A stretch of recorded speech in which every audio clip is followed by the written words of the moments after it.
I had to take a dump during my mother's funeral. This is my earliest memory, I think. To be truthful, I think I remember this mostly because that's the first question I get asked by all the head shrinkers in here. Friendly fellows those doctors are. Apparently, before the state fries me, they want to get to know me as best as they can. But all you came for is the blood and the killing and the gore, right? Hey, how often do you get this close to a so-called serial killer? Most people, never. Some people, almost never. And in my case, 8 people once.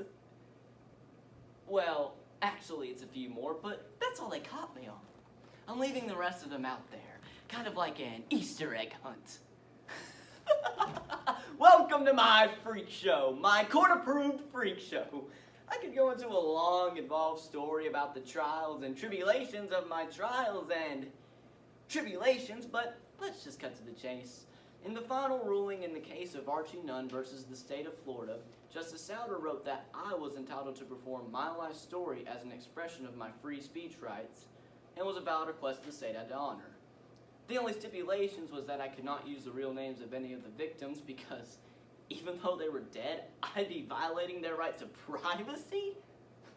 Apparently killing them was one thing, but I was going to be in real big trouble if I was going to violate their right to privacy. So here I am, 1 week to the fryer. And we're going to get to the blood and the killing and everything. Just hold on to your seats, because as they said in Munchkinland, we'll be there shortly. Go for the heart. Just don't eat it, says Archie Nunn, recalling a friend's counsel. Pretty sage advice for someone with nothing in the world but an orange jumpsuit, a tape recorder, a date with the electric chair, and a solo show on death row. A legendary killer, Nunn has one last wish: to heap massive abuse on the Disney Corporation, which he blames for its problems, and to tell of his twin obsession with serial television and serial murder. So I Killed a Few People, by Gary Ruderin and David Summers. I grew up outside of the Jewish part of Atlanta, but when I was 9, me and my family moved to Orlando. My dad worked for the company. He's an electrical engineer for Disneyland. He's a nice guy, always gets along with everyone. When I was a kid, I watched the movies and the TV shows, and I bought the image. But there is no greater problem in our society today than the effect that Disney is having on our children. All Disney movies can be boiled down to the same message, and that is, if you're ugly, a cripple, or a freak, good things will happen to you. But that's a false narrative. If Disney really wanted to help all little kids, they would show them movies and TV shows that send out a real message about life. And that is, if you're an ugly, crippled freak, here's what's going to happen to you. Nothing. People will hate you. Mommies and daddies don't like cripples. Restaurants don't serve ugly people. You should live on an island. You should kill yourself. You should kill those that hate you. One day these little kids are going to grow up and they're going to learn the realities of life, and then they're going to snap. They're going to lose it. Then blam! Disney has created more serial killers than the entire state of Wisconsin.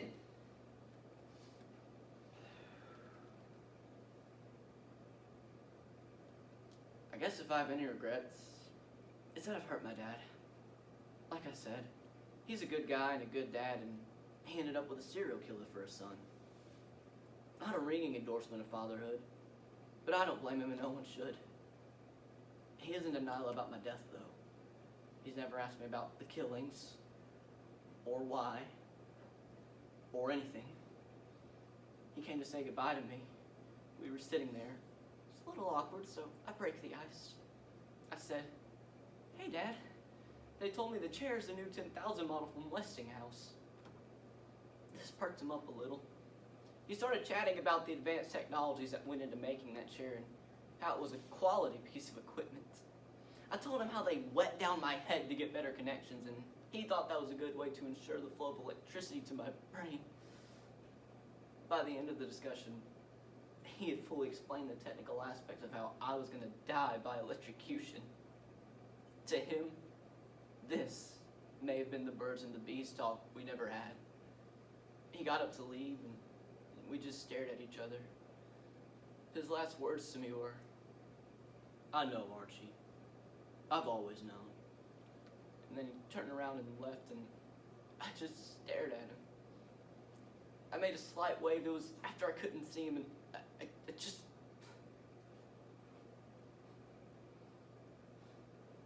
Right before they pull the switch, they ask you for your last words.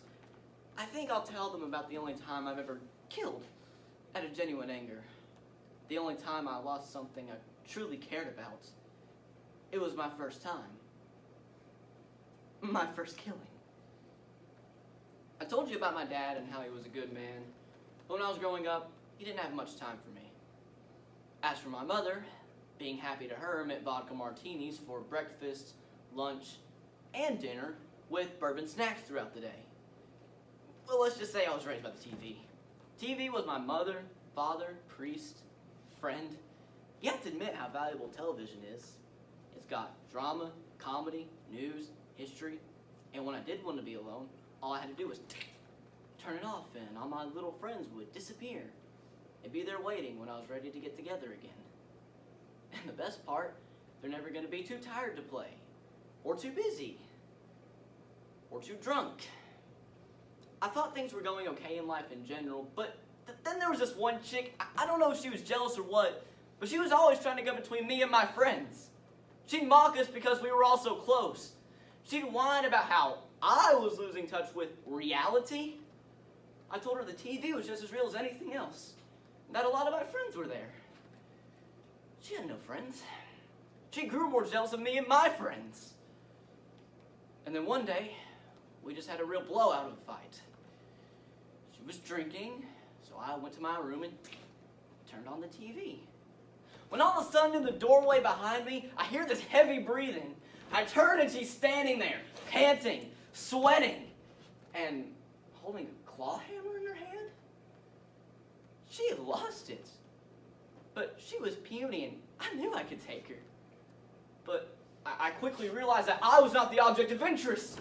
I leaped at her, but it was too late. She had driven the hammer through my friend. There was an explosion of glass and sparks, and then they were gone. All gone. She turned to me, and she said, "Now maybe you'll talk to me." Through my rage, I was seething. But in the calmest voice I could muster, I said, "It'll be okay. Let's just clean up the mess." She was ready for a knockdown, drag-out fight. Confused, she handed me the claw hammer and turned to go get the dustpan. And when she turned around, I dug the claw into the hammer to the back of her skull.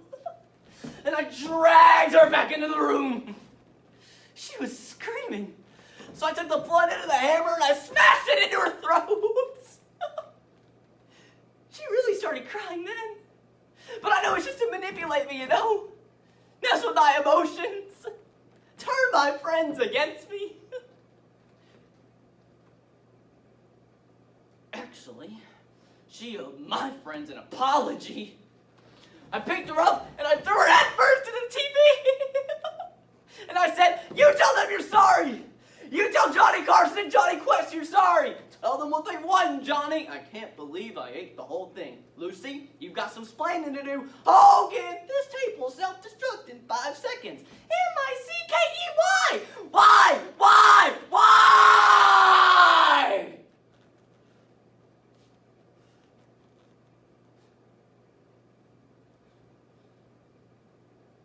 And then I realized she wasn't moving anymore.